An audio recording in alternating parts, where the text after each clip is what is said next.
Imagine-se por um momento como um arquiteto da matéria, capaz de visualizar as forças invisíveis que tecem a tapeçaria do universo material.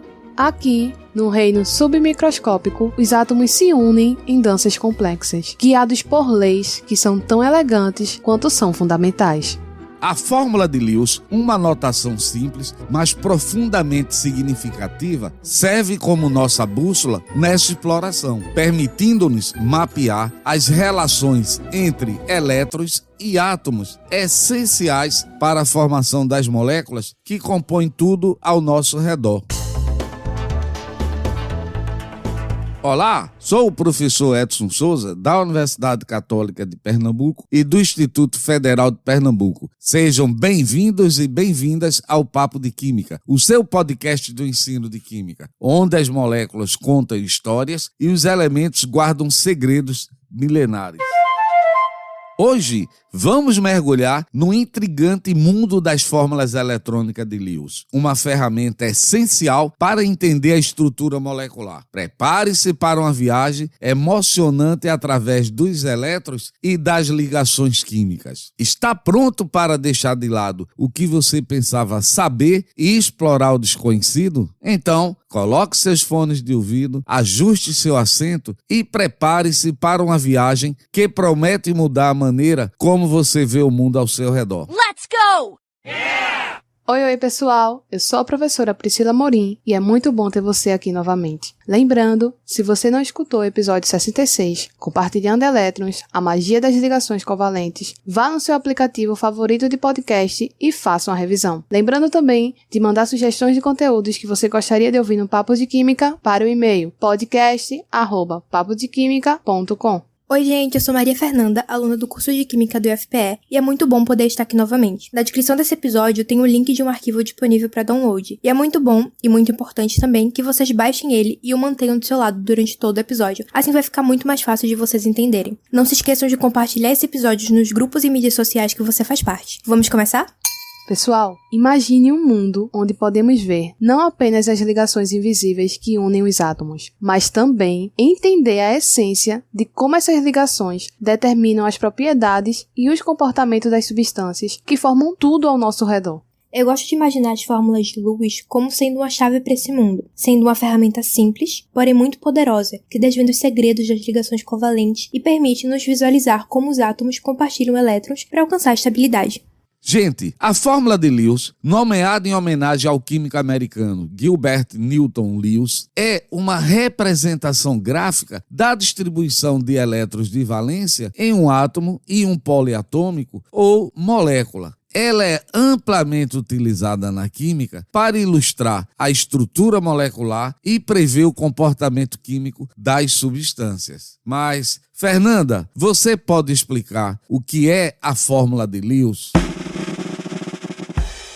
Pessoal, a fórmula de Lewis mostra todos os elétrons de valência de um átomo ou molécula, e eles são representados como pontos, e também chamados de pontos de elétron, e esses pontos eles ficam em torno dos símbolos dos elementos químicos. Vale salientar para vocês que os elétrons de valência são aqueles encontrados na camada mais externa do átomo, e são os responsáveis pelas ligações químicas e pela reatividade dos elementos. Priscila, qual a importância da fórmula de Lewis? Pessoal, a fórmula de Lewis ela é crucial para entender a estrutura e a geometria molecular das substâncias, o que, por sua vez, ajuda a prever as propriedades químicas e comportamentos de reação. Ela também é utilizada na descrição de ligações químicas, incluindo ligações iônicas e covalentes. Além disso, a fórmula de Lewis é uma ferramenta valiosa para o ensino e a compreensão da química, fornecendo uma representação visual clara da distribuição dos elétrons. Mas então, Edson, como podemos escrever a fórmula de Lewis? E quais as regras que devemos seguir? Gente, vamos ver agora um guia prático para a montagem da forma eletrônica de Lewis de qualquer composto ou íon, seguindo ou não a regra do octeto. Então você não precisa mais se preocupar se segue octeto, se é exceção. A única coisa que você precisa saber é qual o grupo do elemento na tabela periódica para a gente saber quantos elétrons tem na camada de valência. É verdade. é só seguir essas regras. Vamos começar com a primeira. Conte todos os elétrons da camada de valência de todos os átomos que formam o composto. No caso de íons, acrescente ou retire elétrons de acordo com a sua carga. Isso é, se for um ânion, vamos adicionar elétrons, e se for um cátion, vamos retirar elétrons de acordo com a carga, ok? Vamos para a segunda regra. Você já tem o total de elétrons da camada de valência de todos os átomos. Agora, você vai gastar esse total de elétrons. Então, coloque um par de elétrons entre o elemento central do composto, é geralmente o que está em menor quantidade ou menos eletronegativo, e cada um dos demais átomos que formam a molécula. Regra 3. Complete o octeto dos átomos ligados ao elemento central da molécula. Ok, pessoal? Gente, você já tem um total de elétrons, já compartilhou cada átomo com o elemento central e completou o octeto dos átomos ligados ao elemento central. O que é que você vai fazer agora é a quarta regra. Você vai verificar quantos elétrons já foram distribuídos e comparar com o total que nós calculamos no item 1. Se ainda estiver sobrando elétrons, vamos colocar os elétrons sobrando sempre aos pares em torno do átomo central, ok? Quinto mandamento. Se após a distribuição de todos os elétrons, o elemento central ainda não completou o octeto, faça a redistribuição de elétrons formando ligações duplas ou triplas. Gente, se você seguir essas regras básicas, você vai montar a fórmula de Lewis para qualquer composto ou íon, seguindo ou não a regra do octeto. Basta você conhecer o grupo do elemento na tabela periódica. Viu que legal? Agora é com você. Você entendeu, velho? É claro. Pega o seu material que eu pedi pra você baixar logo lá no início e preste bastante atenção porque a gente vai dar um exemplo do pentacloreto de fósforo, que é o PCl5, pra gente poder achar o número total de elétrons da camada de valência dado por um composto. Tá, Fernanda, como é que a gente faz isso? Primeiro, a gente vai identificar o grupo, a quantidade de elétrons que pertence aos elementos que está sendo nos dado. No caso do pentacloreto de fósforo, a gente tem o fósforo, que é do grupo 15, portanto ele apresenta 5 elétrons da camada de valência. E a gente tem o cloro, que é do grupo 17, e apresenta 7 elétrons da sua camada de valência. E a gente vai multiplicar esses elétrons pela quantidade de átomos dado por cada elemento. Então, o fósforo, ele nos dá um átomo, mas um átomo dele equivale a 5 elétrons, então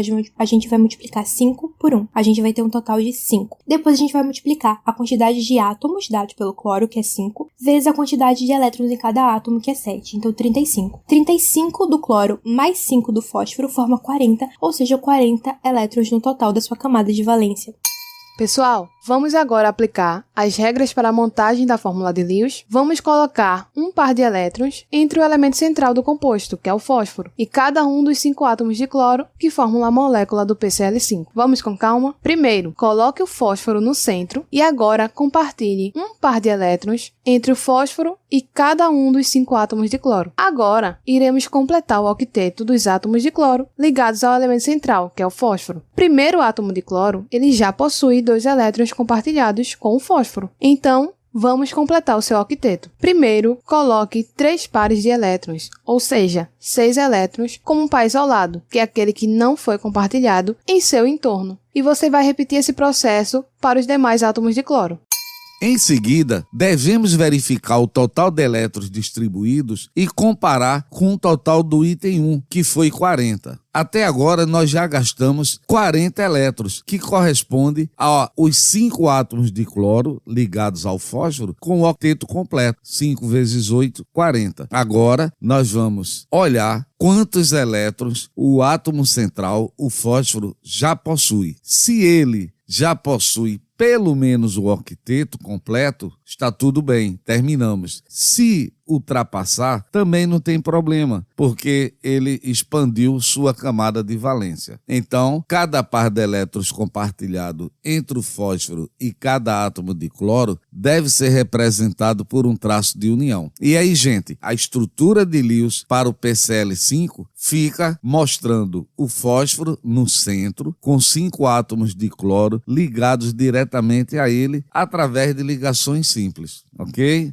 Ah, agora eu entendi! Agora eu saquei! Pessoal, vamos agora analisar o composto tetrafluoreto de enxofre, SF4. Primeiramente, devemos identificar o grupo de cada átomo que forma o composto. Sabemos que o enxofre é do grupo 16, portanto, ele apresenta 6 elétrons de valência. O flúor é do grupo 17 e apresenta 7 elétrons na camada de valência. No composto, temos 4 átomos de flúor, portanto, 4 vezes 7 é igual a 28 elétrons. Como o composto tem um átomo de enxofre e 4 átomos de flúor, temos um total de 34 elétrons de valência. 6 elétrons do enxofre com mais 28 elétrons do flúor igual a 34. Agora vamos aplicar as regras para a montagem da fórmula de Lewis. Primeiro vamos colocar um par de elétron entre o elemento central do composto, que no nosso caso agora é o enxofre, e cada um dos 4 átomos de flúor que forma a molécula do SF4. Vale salientar que o enxofre será o átomo central porque ele é menos eletronegativo do que o flúor e possui uma maior capacidade de fazer ligações. Ok, entendeu isso? Vamos pro próximo. Você vai colocar o enxofre no centro e compartilhar um par de elétron entre o enxofre e cada um dos 4 átomos de flúor. Feito isso, vamos completar o octeto dos átomos do cloro ligado ao elemento central, o nosso elemento central nesse caso, tá? E aí, depois que o primeiro átomo de flúor já possuir 2 elétrons compartilhados com o fósforo, vamos completar seu octeto colocando 3 pares de elétrons como par isolado em seu entorno e repetir isso com os demais átomos de flúor que sobrar, ok?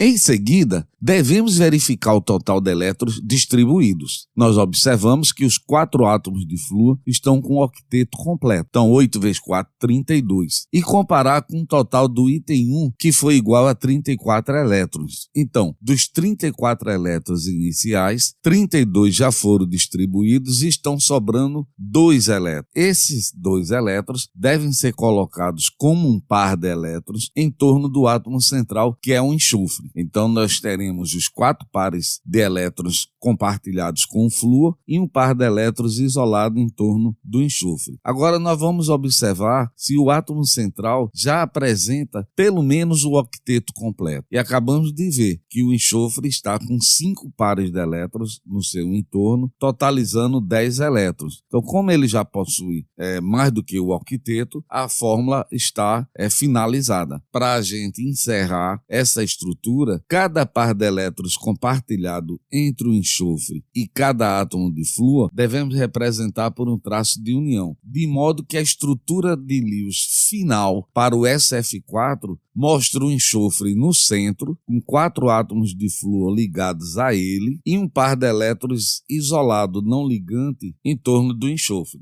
Você entendeu, velho? Certamente que sim.